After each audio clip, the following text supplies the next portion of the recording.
নাহমাদু ওয়া নুসাল্লি আলা রাসূলিল কারীম ওয়া আম্মা বাদ ফাউযু বিল্লাহি মিনাশ শাইতানির রাজীম বিসমিল্লাহির রহমানির রহিম। হাজিরান মজলিস, আসসালামু আলাইকুম ওয়া রাহমাতুল্লাহি ওয়া বারাকাতুহু। আজকের আলোচ্য বিষয় হচ্ছে সূরা বাকারার 189 নম্বর আয়াতের প্রথম অংশ। এটার অনুবাদ, সঠিক ব্যাখ্যা অর্থাৎ সঠিক তাফসির পেশ করা। শুরুতেই বলে রাখি, আমি 40 থেকে 45 মিনিটের মধ্যেই পুরো বক্তব্যটা শেষ করার চেষ্টা করব ইনশাআল্লাহ। এর মধ্যে যুক্তিসঙ্গত কারণে ভূমিকা থাকবে 12-13 মিনিট, তাই অগ্রিম ক্ষমা চেয়ে নিচ্ছি। সম্মানিত শ্রোতা ও দর্শক ভাই এবং বোনগণ, দয়া করে সবাই পবিত্র কোরআনের যে কোনো তাফসির গ্রন্থ নিয়ে বসুন। তারপর সূরা নাহালের আয়াত 98-তে বলা যে কথা অনুযায়ী পড়ুন, আউযু বিল্লাহি মিনাশ শাইতানির রাজীম, তারপর বিসমিল্লাহির রহমানির রহিম বলে সূরা বাকারার 189 নম্বর আয়াতে মনোনিবেশ করুন। প্রথমেই আমি বড় রকমের একটা প্রশ্ন করব। 1000 বছর ধরে পবিত্র কোরআনের সূরা বাকারার 189 নম্বর আয়াতের এই অংশটুকুর ভুল তাফসির করে দেশ বিদেশের সকল আলেম, মুফাসসির ও ইসলামী চিন্তাবিদগণ চান্দ্র মাস শুরু নিয়ে নিজেরা যেমন বিরাট রকমের বিপাকে পড়ে আছেন, তেমনি মুসলিম উম্মাকেও দারুণ বিশৃঙ্খলার মধ্যে ফেলে রেখেছেন। কারণটা কি?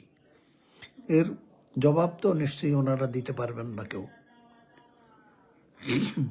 কোনো তাফসিরেই এই আয়াতের সঠিক অর্থ পাওয়া যায় না বিধায় 1000 বছর ধরে আল্লাহ তাআলার এই গুরুত্বপূর্ণ বাণীটা সবার কাছে রয়ে গেছে সম্পূর্ণভাবে অজানা।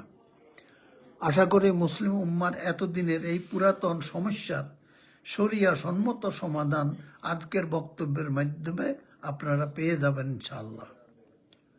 যৌক্তিক কারণে আজকের বক্তব্যটাকে সারা বিশ্বে ইতিহাস সৃষ্টিকারী তাফসির বলা হয়েছে, কারণ বিশ্বের কোনো তাফসির কারকই এই আয়াতাংশের বলা আল্লাহ তাআলার কথা বুঝতে পারেননি, তাই কাউকে বুঝাতেও পারেননি।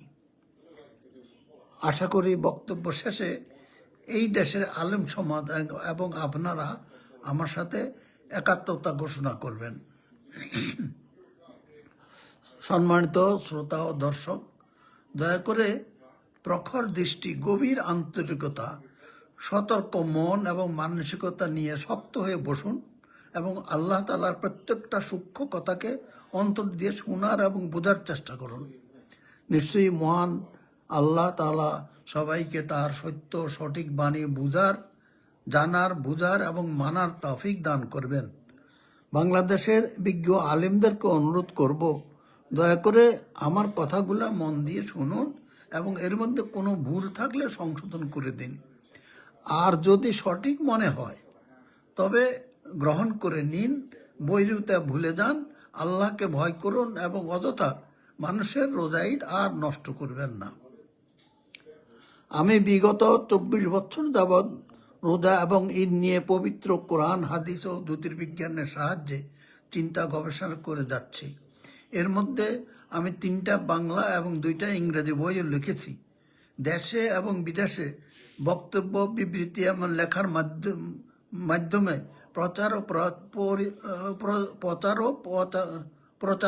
প্রচারণা চালিয়ে যাচ্ছি। দুঃখিত। 2010 সালে প্রকাশিত আমার লেখা 240 পৃষ্ঠার চান্দ্রমাস বইয়ের মধ্যে 12খানা বাংলা, 2খানা উর্দু এবং 6খানা ইংরেজি মিলে মোট 20খানা তাফসির গ্রন্থে এই আয়াতাংশের ভুলগুলা উল্লেখ করে দিয়েছিলাম। এই আয়াতে আল্লাহর বলা বহু বচন শব্দ আহিল্লাকে বাংলা ও উর্দু ভাষার 14খানা তাফসিরের কোনো মুফাসসিরই বহু বছর মানতে রাজি হননি। একই অবস্থা এই দেশের ডিগ্রিধারী আলেমদেরও। তারা মনে করেন যে একটা চান্দ্র মাসে একাধিক নতুন চাঁদ হয় কি করে? তাহলে কি আল্লাহ তাআলা বহু বচনে আহিল্যা শব্দটা, আহিল্যা অর্থ নতুন চাঁদ সমূহ কথাটা বলে ভুল করেছেন? নাউযুবিল্লাহ, নিশ্চয়ই না। তাহলে আপনারা আল্লাহ তাআলার কথাকে অস্বীকার করছেন কেন? কোন সাহসে? আপনারা বহু বচনকে বহু বচন বলতেই রাজি না। হেলালকে আপনারা কামার বলে ফেলেন। এ হলো মুফাসসিরদের কাজ। ওনারা নিজেরাই বুঝতেছেন না, আর আমাদেরকে বোঝাবেন কি? তাহলে আপনারা আল্লাহর কথা, আমি আজ পর্যন্ত দেশে এবং বিদেশে যতগুলো তাফসির গ্রন্থ দেখেছি, কোথাও পুরো আয়াতের সঠিক অনুবাদ পাইনি। তাই এই প্রোগ্রামটা করতে বাধ্য হয়েছে। প্রসঙ্গক্রমে বলতেই হচ্ছে যে বাইতুল মোকাররম জাতীয় মসজিদের বর্তমান খতিব সদ্য মুফতি আব্দুল মালেক হাফিজাহুল্লাহ তার মাসিক আল কাউসার পত্রিকায় আমার লেখা চান্দ্রমাস বই নিয়ে ইচ্ছা মতন দীর্ঘ 100 পৃষ্ঠার সমালোচনা লিখেছেন। আমার বই হলো 240 পৃষ্ঠার, অথচ তিনি সমালোচনা লিখেছেন 100 পৃষ্ঠা। তাহলে বুঝুন এবার আমার অপরাধটা কত গুরুতর। আমি সমালোচনার কয়েক লাইন পড়ে আর পড়তে পারিনি, কারণ তিনি না বুঝে যা লিখে রেখেছেন সেটা পড়ার ধৈর্য আমার ছিল না। এজন্য আমি দুঃখ প্রকাশ করছি। সঠিকভাবে রোজা ঈদ পালন নিয়ে প্রাক্তন vice chancellor doctor Shamsur Ali রাহিমাহুল্লাহ, ঢাকা বিশ্ববিদ্যালয়ের আরবি অধ্যাপক ডক্টর আবদুল্লাহ আল মারুফ আল মাদানী আল আজহারি হাফিজাহুল্লাহ, যিনি ওআইসিতে বর্তমানে বাংলাদেশের স্থায়ী প্রতিনিধি, এবং আলিয়া মাদ্রাসার প্রাক্তন প্রিন্সিপাল ডক্টর এ কে মাহবুব রহমান হাফিজাহুল্লাহ এর নেতৃত্বে হিজরি ক্যালেন্ডার বাস্তবায়ন পরিষদ বাংলাদেশ কর্তৃক নেওয়া সকল উদ্যোগ এই খতিব সাহেবের কারণে ব্যর্থ হয়ে গেছে। 2017 সালে তাদের সাথে ইসলামী ফাউন্ডেশনে রোজা ঈদ নিয়ে আমাদের 2 দিনের একটা বিতর্ক অনুষ্ঠান হয়েছে। তারা ছিলেন লোকালের পক্ষে আর আমরা ছিলাম গ্লোবালের পক্ষে। দ্বিতীয় দিন শেষে আমাদের পক্ষে সিদ্ধান্তের সম্ভাবনা দেখে তারা হট্টগোল করে সবাইকে পণ্ড করে দেন। ফলে বাংলাদেশের অধিকাংশ মানুষ আজ পর্যন্ত সঠিকভাবে রোজা ঈদ পালন করতে পারছেন না। উক্ত পরিষদের মহাসচিব হিসাবে আমার এই অভিযোগটা সবার অবগতির জন্য জানিয়ে রাখলাম। আশা করি আজকের এই বক্তব্য শোনার পর খতিব সাহেব তার ভুল সংশোধন করে নেবেন। তারপর কোরআন মেনে সৌদি আরবের উম্মুল কোরা হিজরি ক্যালেন্ডার দেখে বাংলাদেশে আগামী 18 ফেব্রুয়ারি তারিখে রামাদান মাস শুরু করবেন। কারণ বর্তমানে পুরাতন চাঁদ দেখে একদিন পরে দেওয়া সরকারি ঘোষণার কারণে মানুষের প্রথম ফরজ রোজা ছুটে যায় এবং শেষটা হারাম রোজা হয়ে যায়। এ সকল ভুলের দায় কে নেবে? আমার ইচ্ছে হয় যদি সরকারের সক্রিয় সহযোগিতা পেতাম, তবে বাংলাদেশের ডিগ্রিধারী আলেম এবং জ্ঞানীদের কানে আমার এই কথাগুলো পৌঁছাতে পারতাম। তখন সবাইকে নিয়ে মুসলিম উম্মার সাথে একই তারিখেও বারে রোজা ঈদ পালন করতে পারতাম। এখানে একটা কথা বলে রাখা খুবই জরুরি। কথাটা হলো, রাসূল সাল্লাল্লাহু আলাইহি সাল্লাম এই আয়াতে বলা হিসাবের কথাটা জানতেন। তাই তিনি সহিহ বুখারী 1792, আবু দাউদ 2319 এবং মিশকাত 1971 হাদিসে, সহিহ হাদিসে বলেছেন, আমরা নিরক্ষর জাতি, আমরা লিখি না বা লিখিতে জানি না, এবং হিসাব রাখি না বা হিসাব রাখিতেও জানি না। মাস হয় 29-30 দিনে। রাসূল সাল্লাল্লাহু আলাইহি সাল্লাম নিজে উম্মি ছিলেন। হ্যাঁ, তার সময় মুসলিমগণও নিরক্ষর ছিলেন। এটা তো আমার কথা না, রাসূল সাল্লাল্লাহু আলাইহি সাল্লামের নিজের কথা। তাই কোরআনে বলা হেলালের হিসাব করে চাঁদের মাস শুরু করা তখন সম্ভব ছিল না। হলে ওজরের কারণে তিনি খালি চোখে হেলাল দেখে মাস শুরু করতে বলেছেন। এই কাজকে পানির অভাবে তায়াম্মুম করার সাথে তুলনা করা যায়। বর্তমানে যেহেতু কোরআনের নির্দেশ অনুযায়ী হেলালের হিসাব করে বানানো উম্মুল কোরা হিজরি ক্যালেন্ডার পাওয়া যাচ্ছে, সেহেতু অতীতের নিরক্ষর জাতির মতন হেলাল দেখে এখন রামাদান মাস শুরু করা বৈধ হতে পারে না। তথাপি বিজ্ঞ আলেমগণ নির্দ্বিধায় তা করে যাচ্ছেন। 2010 সালে আমার লেখা চাঁদর মাস বইটা প্রকাশের পর 2013 সালে ইবনে কাসির তাদের অনুবাদ সংশোধন করে নিয়েছেন। অনুবাদের সংশোধিত কপিও আমার কাছে আছে। তারপর কাজী মোহাম্মদ রেজাউর রহমান সাহেবের কোরআন মজিদ স্বচ্ছ অনুবাদ এবং ডক্টর আবদুল্লাহ মারুফের অনুবাদ গ্রন্থে আহিল্লার অর্থ বহু বচন করা হয়েছে বলে আমি শুনেছি। বিজ্ঞ তাফসির কারকগণ সূরা বাকারার 189 আয়াতের এমন সব অনুবাদ লিখে রেখেছেন যেটা থেকে কোনো মানুষের পক্ষে আল্লাহ তাআলার এই বাণী অনুধাবন করা মোটেও সম্ভব নয়। কেউ বলেছেন আহিল্লা দিয়ে বিভিন্ন দেশে বিভিন্ন সময়ে দেখা হেলালকে বোঝানো হয়েছে। কেউ বলেছেন যেই হেলাল বিভিন্ন মঞ্জিল ঘুরে মাস বানায় সেই হেলালকে বোঝানো হয়েছে। এখন বুঝেন। আবার কেউ বলেছেন নতুন চাঁদের বাড়া কমাকে বোঝানো হয়েছে। হেলালের বহু বচন আহিল্লা, আর এটাকে ওনারা কত রকমের অর্থ করতেছেন। এনারা সবাই মুফাসসির, কিন্তু কোরআনে বহু বচনে আহিল্লা থাকলেও তারা কেউই বহু বচন মানতে রাজি হননি। সূরা ইউনূসের 36 নম্বর আয়াতে বলা তাদের অধিকাংশই অনুমানের অনুসরণ করে চলে, এই কথাটা এখানে দারুণভাবে মিলে যাচ্ছে। আমার হিসাবে পবিত্র কোরআনের 3 ভাগের 1 ভাগ আয়াতই বিজ্ঞানের আয়াত। ডাক্তার জাকির নায়েক বলেন 15% ভাগ আয়াতই সম্পূর্ণভাবে বিজ্ঞানের আয়াত। তাই বিজ্ঞান না জানা মুফাসসিরগণ এই সকল আয়াতের তাফসির ভুল করে থাকেন। আজকের আলোচ্য এই আয়াতাংশটাও সম্পূর্ণভাবে বিজ্ঞানের আয়াত। তাই আরবি ব্যাকরণ সহ জ্যোতির্বিজ্ঞান জানা না থাকলে এর সঠিক অর্থ বের করা কঠিন, আর এই ক্ষেত্রে হয়েছেও তাই। এবং আমি শুধু এই আয়াতের প্রথম অংশটার ব্যাখ্যা ও বিশ্লেষণ শোনাবো। এই অল্প জায়গার মধ্য দিয়ে আল্লাহ তাআলা আমাদেরকে কত সুন্দর এবং কত গুরুত্বপূর্ণ মেসেজ দিয়েছেন, শুনলে আপনারা অবাক না হয়ে পারবেন না। 1000 বছর ধরে এই কথাটা সবার অজানা রয়ে গেল কি করে আমার বুঝে আসে না। আমার ভূমিকা আপাতত এখানে শেষ। এবার আসল কথায় আসি।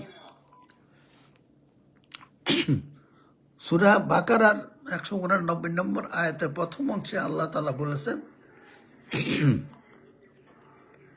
ইয়াসআলুনাকা আনিল আহিল্লা কুল হিয়া মাওয়াকিতু লিন-নাস ওয়াল হজ। এই ছোট্ট অংশটুকু, ইয়াসআলুনাকা আনিল আহিল্লা কুল হিয়া মাওয়াকিতু লিন-নাস ওয়াল হজ। এর আমি অর্থ করতেছি এবার। ইয়াসআলুনাকা সাইল করতেছে না, মানে লোকেরা কা রাসূল সাল্লাল্লাহু আলাইহি সাল্লামকে। আল্লাহ তাআলা বলতেছেন, হে নবী, আপনাকে লোকেরা জিজ্ঞেস করে বা প্রশ্ন করে কি ব্যাপারে? মানে ব্যাপারে আহিল্লা, হেলালের বহু বচন আহিল্লা। হেলালের অর্থ যদি নতুন চাঁদ হয়, আহিল্লা অর্থ হবে নতুন চাঁদ সমূহ। এটা তো কোনো কঠিন ব্যাপার না। আল্লাহ বলছে বহু বচন। আমি যত বড় আলেমই হই, আমাকে বহু বচন লিখতে হবে, মানতে হবে। এর বাইরে আমাকে অস্বীকার করার কোনো সুযোগ নেই। অথচ বাংলাদেশ, ইন্ডিয়া, পাকিস্তান এই এলাকার সব মুফাসসির বহু বচন বলতে রাজি হন না। তাহলে এখানে কি বলা হচ্ছে? আল্লাহ তাআলা বলছেন, হে নবী, আপনাকে লোকেরা প্রশ্ন করে বা তারা জানতে চায়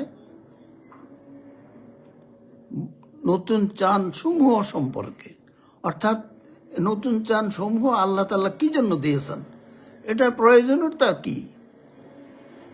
এরপরে আল্লাহ রসুল তো এটা উত্তর দেওয়ার কথা না, সেজন্য আল্লাহ তাআলা নিজেই আবার বলতেছেন, কল আপনি বলুন, কল হিয়া, এই হিয়া মুয়ান্নাস এক বচন,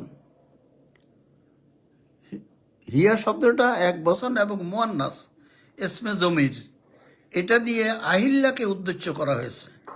তাই হিয়া অব্যয়ের অর্থ এখানে ইহা হবে না, হিয়া এক বচন হইলেও ইহা হবে না, হবে কি এগুলো, অর্থাৎ নতুন চাঁদ সমূহ ও আহিল্লা।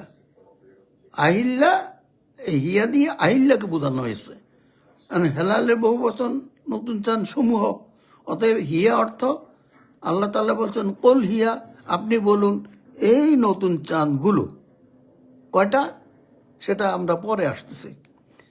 আপনি আপনি বলুন এই নতুন চাঁদগুলো কি করবে, মাকিত করবে। মাকিত শব্দের অর্থ আমি ছোট মুখে বড় কথা, আমি পৃথিবীর যত ইংরেজি বাংলা উর্দু যতগুলা দেখেছি, হ্যাঁ ডজনে ডজন, আমেরিকায় থাকি এখনো তো দেখতেছি, কোনো তাফসিরেই মাকিতুর অর্থ বলতে পারেন নাই কেউ, এমন সব অর্থ লিখে রেখেছেন, বুঝারও কোনো কারণ উপায় নেই। কল হিয়া মাকিতু, আল্লাহ তাআলা বলছেন আপনি বলুন এইগুলো, এই নতুন চাঁদ সমূহ মাকিতু করবে। মাকিতুর অর্থ পরে বলতেছি। মাকিতু করবে কার জন্যে, লিন্নাস, লি মানে জন্যে, আর নাস মানব জাতি অর্থাৎ ম্যানকাইন্ড। এই 12টা নতুন চাঁদ মাকিতু করবে মানব জাতির জন্য। আচ্ছা, তারপরে কি ওয়াল হজ, এবং হজেরও জন্যে, হজের জন্যে কিভাবে, যে এই সকল নতুন চাঁদ দিয়ে যখন জিলহজ মাসে আসবে তখন হজের তারিখ নির্ধারণ করতে হবে। আচ্ছা, এইবারে আমি আসি, যে লোকেরা আপনাকে বলে, প্রশ্ন করে নতুন চাঁদ সমূহ সম্পর্কে, এ কয়টা নতুন চাঁদ। যেহেতু আমরা এখানে জানি আহিল্লা আল্লাহ বলছেন, এটা নিশ্চয়ই এর সংখ্যা আমার কোথাও না কোথাও আছে। এর সংখ্যা কয়টা হবে, 1টা 2টা 10টা 20টা 100টা, নিশ্চয়ই ডেফিনিট কোনো সংখ্যা আমরা কোথাও না কোথাও পাব। অতএব আহিল্লা নতুন চাঁদ সমূহ বলতে কয়টা বুঝাচ্ছে, সেইটার জন্যে আপনারা এখন আমার সাথে, আপনারা তাফসীর গ্রন্থের সূরা তাওবার 36 নম্বর আয়াতে চলে আসেন। সূরা তাওবার 36 নম্বর আয়াত। এই আয়াতে বলা হয়েছে, ইন্না ইদ্দাতার শুহুরে ইনদাল্লাহি 12 শাহরান ফি কিতাবিল্লাহি ইয়াওমা খালাকাস সামাওয়াতি ওয়াল আরদা মিনহা 4 হুরুম যালিকা দীনুল কাইয়্যিমা। এটা এখানে এর বলেছে, ইন্না নিশ্চয়ই, ইদ্দাতা শুহুরে মাস সমূহের সংখ্যা, ইনদাল্লাহে আল্লাহর কাছে, 12 শাহরান 12, ফি কিতাবিল্লাহি ইয়াওমা খালাকাস সামাওয়াতি ওয়াল আরদা, অর্থাৎ আল্লাহ তাআলার বিধানে, কবে থেকে, পৃথিবী এবং আসমান সমূহ সৃষ্টির দিন থেকে আল্লাহর বিধানে মাসের সংখ্যা 12। আচ্ছা, মিনহা 4 হুরুম, মিনহা এবং এই 12 মাসের মধ্যে 4টা হলো পবিত্র মাস, যে 4 মাসে যুদ্ধ করা যাবে না। আর এই 4টা মাস হলো মুহররম, রজব, জিলকাজ ও জিলহজ। এই 4টা মাস এটা হারাম শব্দ আরবিতে, কিন্তু এটার অর্থ হবে পবিত্র মাস, যেখানে যুদ্ধ করা নিষেধ। জালিকা দিনুল কাইয়্যিম, এবং এই যে আল্লাহ তাআলা বলছেন আমার বিধানে মাসের সংখ্যা 12, এটাই আমার সুপ্রতিষ্ঠিত বিধান। এই আয়াতটা নাদিল হয়েছে 10ম হিজরির দিকে, হিজরতের 10ম বর্ষে। তখন মুশরিকরা, এটা ইতিহাস, লম্বা ইতিহাস, আমি সংক্ষেপে একটু বলছি, না বললে দরকার আছে। এই আয়াতটা 36 এবং 37, এই দুটো আয়াত ওই সময় নাদিল হয়েছে। মুশরিকরা কি করেছে, সৌর ক্যালেন্ডার আর এই হিজরি ক্যালেন্ডার সামঞ্জস্য বিধানের জন্যে তারা প্রথম মাসে, মানে 12 মাসে বছর, 12 মাসে বছর, তৃতীয় বছরে গিয়ে 13 মাসে বছর বানিয়েছে। একটা মাস অতিরিক্ত তারা বছরের প্রথমে যোগ করে দিয়েছে। অথচ বছরের প্রথম মাস হলো মুহররম, যেটা হারাম, যুদ্ধ করা যায় না। ওরা করছে কি, প্রথম মৌল মাস বাংলাতে বলে, ওটাকে অতিরিক্ত মাস, ওটা যোগ করে তারা বলছে এই প্রথম মাস পেল মৌল মাস, দ্বিতীয় মাস মুহররম, এইখানে যুদ্ধ করতে হবে। প্রথম মাসে যুদ্ধ করা যাবে না, দ্বিতীয় মাসে যুদ্ধ। এতে করে তাদের আসল ষড়যন্ত্র হইল, তারা মুসলমানদের সাথে মুশরিকরা এই মুহররম মাসেও যুদ্ধ করবে। অর্থাৎ মানে এই যে 12 মাসে বছর, 12 মাসে বছর, 13 মাসে বছর, তারা এই করে কি করছে, প্রতি বছরে 11 দিন এগিয়ে যাচ্ছে বছর, মানে সৌর বছরের সাথে হিজরি বছর। 3 মাসে 3 বছরে 3×11 33 দিন, তার মানে 30 দিনের একটা মাস যোগ করে তারা মোটামুটি 3 দিন কম হইলেও সৌর ক্যালেন্ডার, হিজরি ক্যালেন্ডার মোটামুটি সামঞ্জস্য বিধানের চেষ্টা করছে। আসলে এটা ষড়যন্ত্র হইল মুসলমানদের সাথে যুদ্ধ করা নিষিদ্ধ মাসে। তো এখানে এই যে 12 মাসে বছর, 12 মাসে বছর, 13 মাসে বছর, এইটা এর আগে, এই আয়াত নাজিলের আগেও তো 12 মাসে বছর ছিল। ষড়যন্ত্রকারীরা 13 মাস করেই মানে এটা মানে ষড়যন্ত্র করতে চেয়েছিল। আল্লাহ তো সব দেখছেন, তো আল্লাহ দেখে শুনে বলছে, এই আয়াত নাজিল করে বলছে 12 মাসেই বছর হবে, 13 মাসে বছর হতে পারে না। এর পরের আয়াতে বলছে যারা এই মাসকে পিছাইয়ে দেয়, মানে মৌল মাস প্রথমটার আগে মুহররমকে পিছাইতেছে, যারা মানুষকে পিছাইয়ে দেয়, এটা কি করে, এটা কুফরিকে বৃদ্ধি করে, অর্থাৎ কাফেররা এই কাজ করে। এইটা আল্লাহ তাআলা কত সুন্দর করে এই মানে হিজরতের 10ম বর্ষে এটা বলে দিয়েছেন। এখন 12 মাসে বছর তো ছিল আগেও, খালি ওই ষড়যন্ত্রের কারণে এই আয়াতগুলো নাজিল হয়েছে। আমি এটার ইতিহাস অনেক লম্বা, আমি সেখানে যাব না। আচ্ছা, এখানে কি হলো তাইলে, আল্লাহ তাআলার বিধানে মাসের সংখ্যা 12, 13 হবে না। আচ্ছা, তাহলে এই আয়াতাংশে আল্লাহ তাআলা বলেছেন আসমান সমূহ এবং পৃথিবীর সৃষ্টির দিন থেকে আমার বিধানে মাসের সংখ্যা 12। অতএব এখন আমি কিন্তু এর থেকে কিছু জিনিস বের করে নেব, যেটা এখানে বলা হয়নি, কিন্তু এখান থেকে আমরা পেয়ে যাব। কি, মাসের সংখ্যা 12। অতএব সাধারণ জ্ঞান থেকে বলা যায় যে 12 মাসে বছর গুনতে হবে। এই কথাটা তো বলাটা অমূলক হতে পারে না, কারণ 12 মাসের সংখ্যা 12 যখন, তো 12 মাসে বছর হবে। এটা আসলে সৌর বছর, সৌর ক্যালেন্ডার, হিজরি ক্যালেন্ডার 12 মাসেই বছর হয়।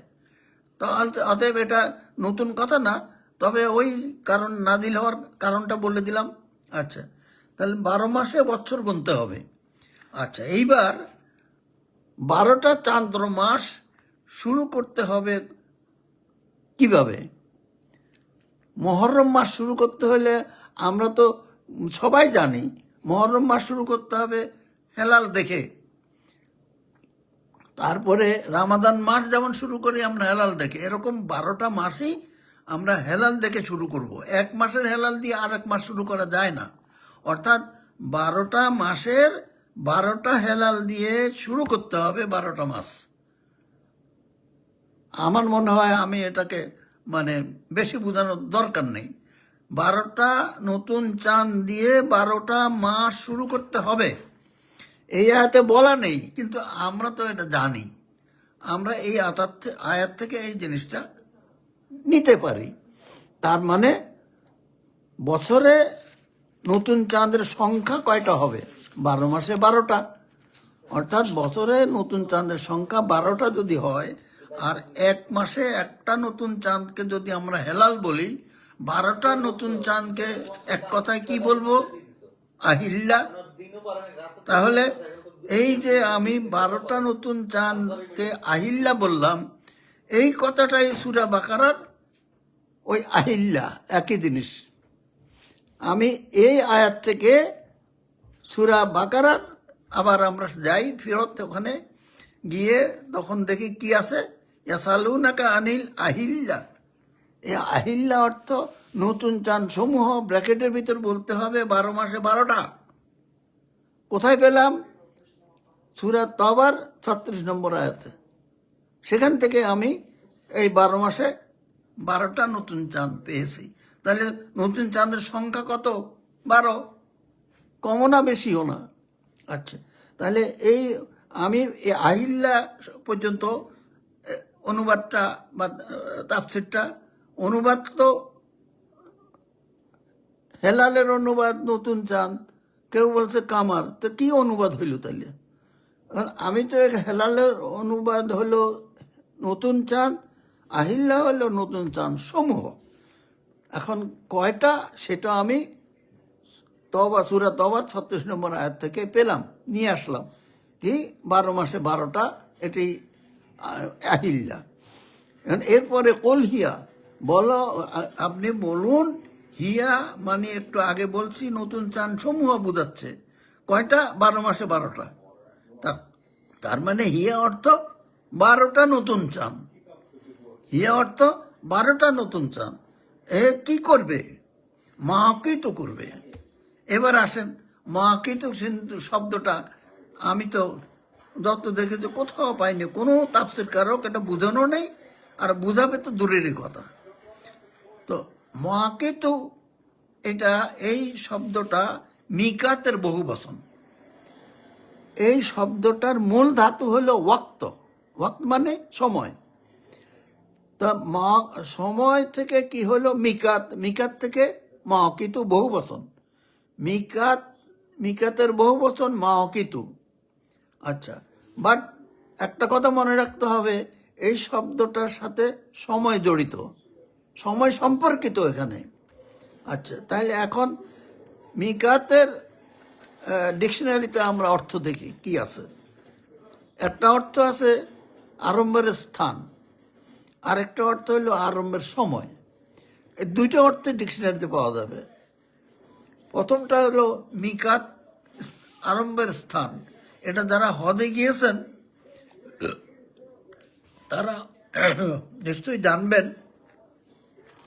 কাবা শরীফের 1 মাইল দূরে দিয়ে চারিদিকে বেষ্টনী দেওয়াল আছে, এবং এই দেওয়ালের চারিদিক থেকে যখন হাজিরা আসে তখন 5টা জায়গায় উজু, গোসল, নামাজ এবং এহরাম বাঁধার জায়গা করে দেওয়া আছে, পানিরও ব্যবস্থা আছে। অতএব এই 5টা জায়গার নাম মিকাত। প্রত্যেকটার আলাদা নাম আছে, আমি সেটা বলতে চাই না এখন। 5টা, প্রত্যেকটা জায়গাকে যদি মিকাত বলি, এবং সবগুলো জায়গা একত্র হইল মাওয়াকিত। এখন মিকাত কি? এখানে এখানে আরম্ভের স্থান। কি আরম্ভ?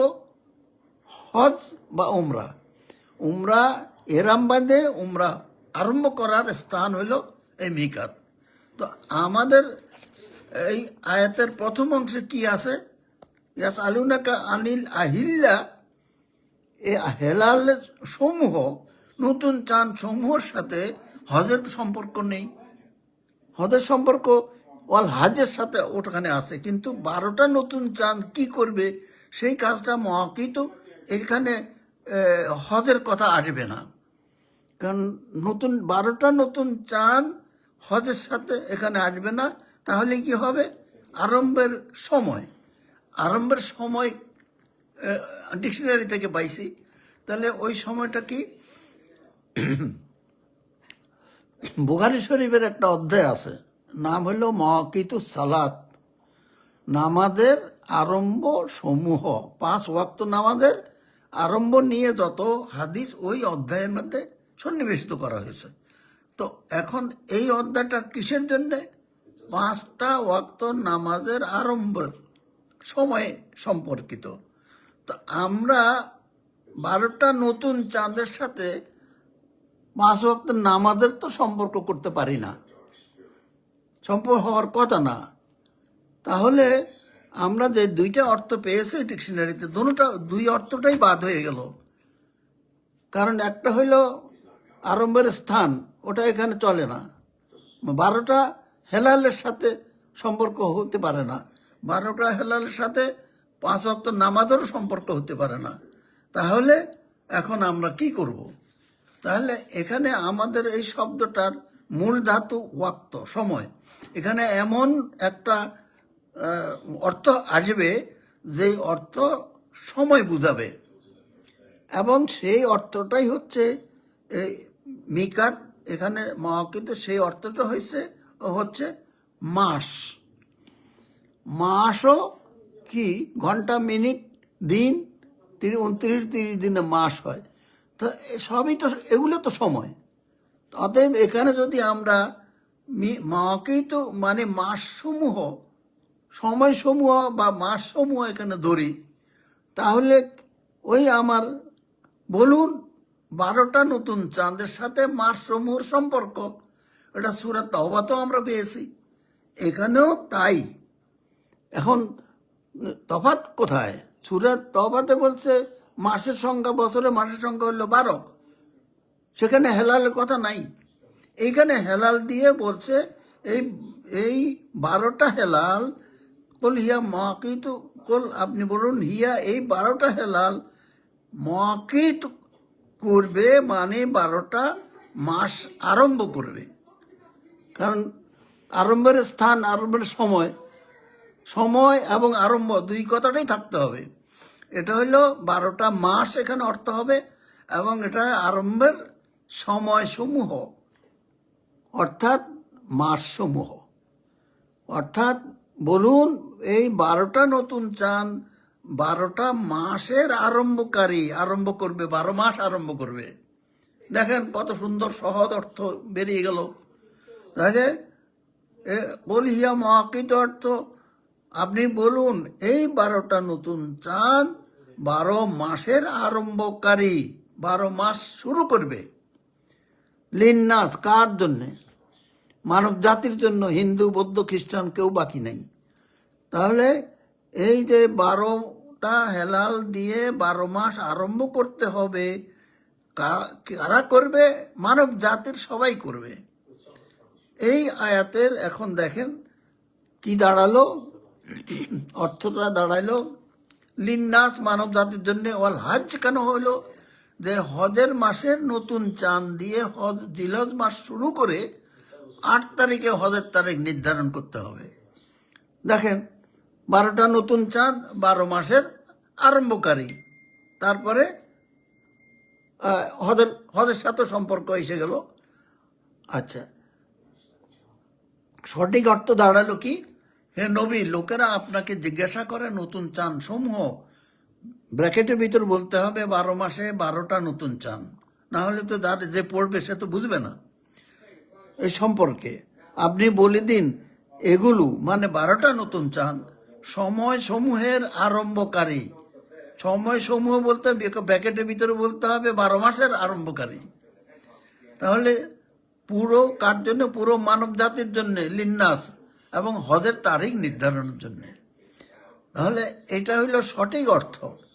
এখন এই বাক্যাংশে কিন্তু আমরের সিগা না, অর্থাৎ এই বাক্যটা আদেশ সূচক বাক্য না, কিন্তু আমি আদেশ সূচক ভাবে এটাকে তৈরি করে আপনাদের বোঝাবার জন্য, সহজে যেন আপনারা বুঝতে পারেন, তাহলে আপনারা দেখবেন কত সুন্দর কথা আসে যায়।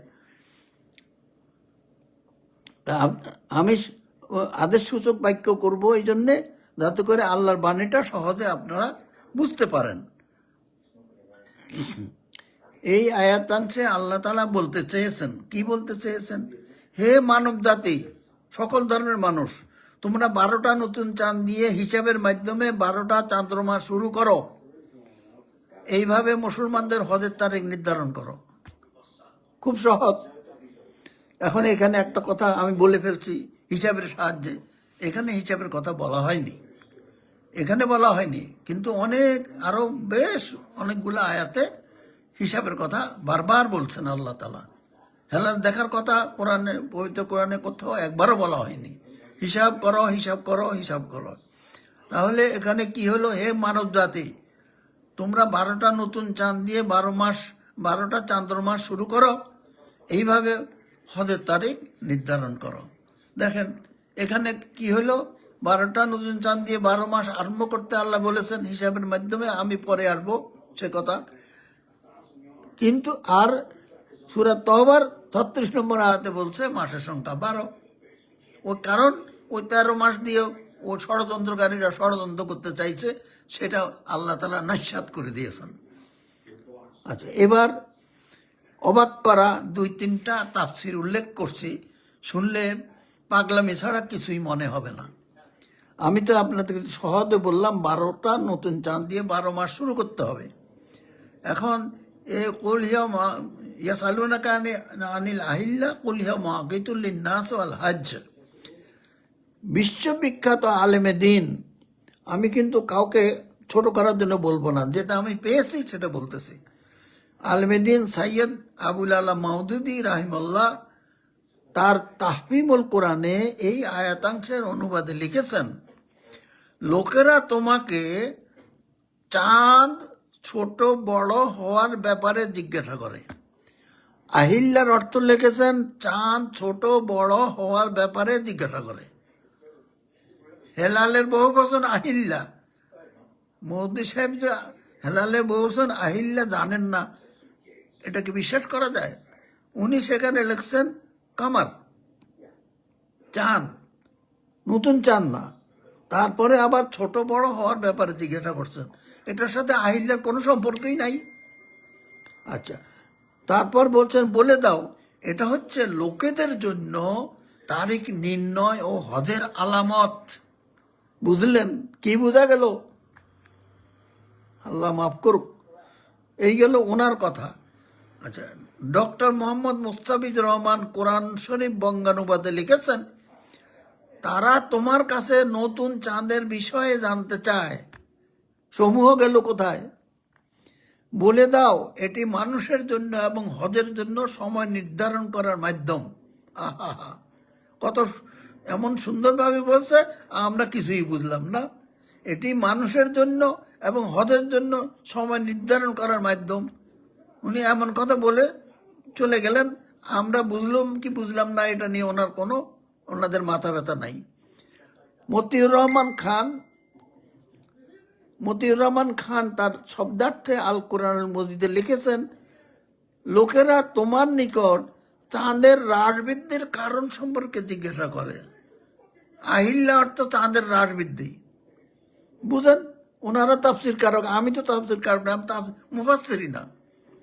আচ্ছা, বলে দাও, তারপর বলতে বলে দাও তা জনগণের সময় তারিখ নির্ধারণের ও হজের নিদর্শন স্বরূপ। বুঝেন? এবার আপনারা বুঝলেন, না বুঝলে নাই। 4 নম্বরে কেউ কেউ লিখেছেন নতুন চাঁদ সময়ের নির্ঘণ্টক বা ক্যালেন্ডার। এটাও কোনো রকমে দায় এড়ানো। 5 নম্বর বিশ্ববিখ্যাত ইংরেজি মুফাসসির আব্দুল্লাহ ইউসুফ আলী রাহিমাহুল্লাহ তার দি কোরআন এ লিখেছেন, they ask you concerning the new moons.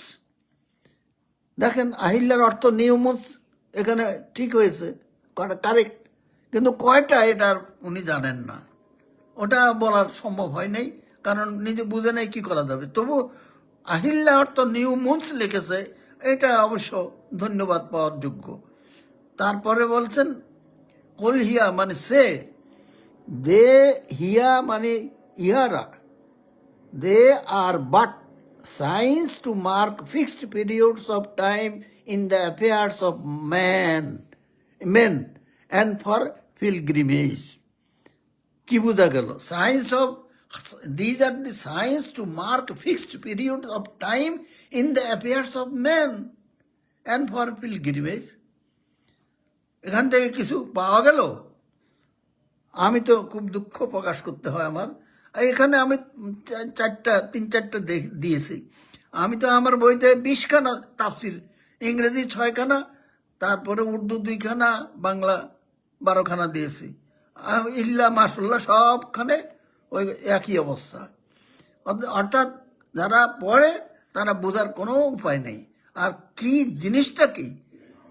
এই বাংলার বাণী হলো, হে মানব জাতি, তোমরা 12টা নতুন চাঁদ দিয়ে 12 মাস শুরু করো। এই মেসেজটা কি এই 1000 বছর ধরে কেউ জানলো না। অথচ এই কথাই হলো, রোজার মাস শুরু করতে হলে আমাকে হেলাল দিয়ে শুরু করতে হবে। এখন হিসাবের কথা, আচ্ছা হিসাবের কথা এই মানে এই আহিল্লা বা সূরা বাকারার এই আয়াতে নেই। এখন হিসাবের কথা কোথায় আছে? আসেন সূরা আর রহমানের 5 নম্বর আয়াতে আসেন। 5 নম্বর আয়াত সূরা আর রহমান।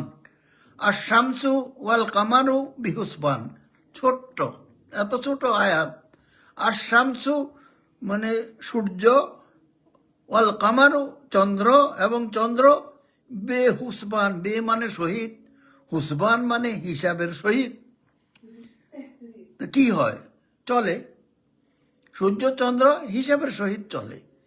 এবং এই আসল কথা হইল, সূর্য চন্দ্রকে সৃষ্টি করে আল্লাহ তাআলা বলে দিয়েছে কার কি কাজ, কে কিভাবে চলবে, এটা আল্লাহ নির্ধারণ করে দিয়েছে, সেইভাবে তারা চলতেছে।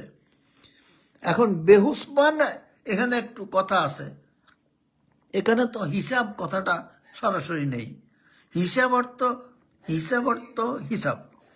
হুসবান, হুসবান কথাটা হলো হিসাবের সুপারলেটিভ ডিগ্রি ইংরেজিতে বললাম, অর্থাৎ নিখুঁততম হিসাব। কেন? এই আল্লাহ তাআলা মহাজগৎটাকে সৃষ্টি করছেন, এটাকে পরিচালনা করতেছেন। নিখুঁততম ভাবে যদি হিসাব না করেন আল্লাহ, তাহলে এগুলা কি বিশৃঙ্খল অবস্থায় পড়ে যেত? কোথাও তো বিশৃঙ্খলা হয় না। তাহলে আল্লাহ তাআলার হিসাব কত? আমাদের হিসাবের মতো না। এটা তো হলো হুসবান, সুপারলেটিভ ডিগ্রি, নিখুঁততম হিসাব মতো চলে। এখন সেই হিসাব আমরা বের করতে করবো। তাহলে এই আয়াতে কি আছে? সূর্য চন্দ্র নিখুঁত হিসাব অনুযায়ী ভ্রমণ করে। এই আয়াতে নিখুঁত হিসাবের কথা বলা হয়েছে। এর উপর ভিত্তি করে বিজ্ঞানীগণ সূর্যের হিসাব বের করে ঘড়ি ও সৌর ক্যালেন্ডার বানিয়েছেন। আমরা সেটা অনুসরণ করে সালাত ও সাওম পালন করছি। একইভাবে সৌদি আরবের বিজ্ঞানীগণ চন্দ্রের হিসাব বের করে 1999 সালে উম্মুল কোরা হিজরি ক্যালেন্ডার তৈরি করে দিয়েছেন, এবং আমেরিকা 2018 সালে একই রকমের ইসলামিক ক্যালেন্ডার তৈরি করেছেন। কোনো তফাৎ নেই। মোট কথা হইল, সৌর ক্যালেন্ডার সূর্য দেশে দেশে উদয় অস্ত যায়, সেই জন্য সৌর ক্যালেন্ডার প্রত্যেক দেশে দেশে বানানো যায়, দেশে দেশে অনুসরণ করা হয়। কিন্তু হিজরি ক্যালেন্ডার বা চাঁদ দেশে দেশে উদিত হয় না, অস্ত যায় না। চাঁদ সূর্যের মতো চাঁদকে হিসাব করা যায় না। তাহলে এই জন্যে লুনার ক্যালেন্ডার বা চাঁদের পঞ্জিকা, এটা সারা বিশ্বের জন্য একটাই হয়। কারণ এটা সূর্যের মতো উদয় অস্ত জায়গায় প্রত্যেক মিনিটে জায়গায় জায়গায় উদয় অস্ত হয় না। এটা দিন এবং তারিখ নির্ধারণ করে। এর নিচে সময় নির্ধারণ করে সূর্যের কাজ সময়ের হিসাব, চাঁদের কাজ সময়ের হিসাব না। ওটা চাঁদের কাজ দিন, মাস, বছরের হিসাব। আচ্ছা, ইসলামিক ক্যালেন্ডার তৈরি করেছে। আমি এই দুই হিজরি ক্যালেন্ডারে কোনো পার্থক্য, আমি এই দুই হিজরি ক্যালেন্ডারে রোজার তারিখ এবং ঈদের তারিখ নিয়ে কোনো পার্থক্য আমি পাই নাই 2075 সাল পর্যন্ত। তাই সেই দুই ক্যালেন্ডারে যে কোনো সঠিক সঠিক চান্দ্রপঞ্জিকা দেখে মুসলিম উম্মাহ নির্ভুলভাবে 12টা চান্দ্র মাস শুরু করতে পারে। এখন আল্লাহ তো বলছে সবার জন্য এই হিজরি ক্যালেন্ডার, এখন এই হিজরি ক্যালেন্ডার সবার জন্যে হিন্দু বৌদ্ধ খ্রিস্টান তারাও সরু ক্যালেন্ডার লুনার ক্যালেন্ডার বানিয়েছে। এখন আমি বলবো কি,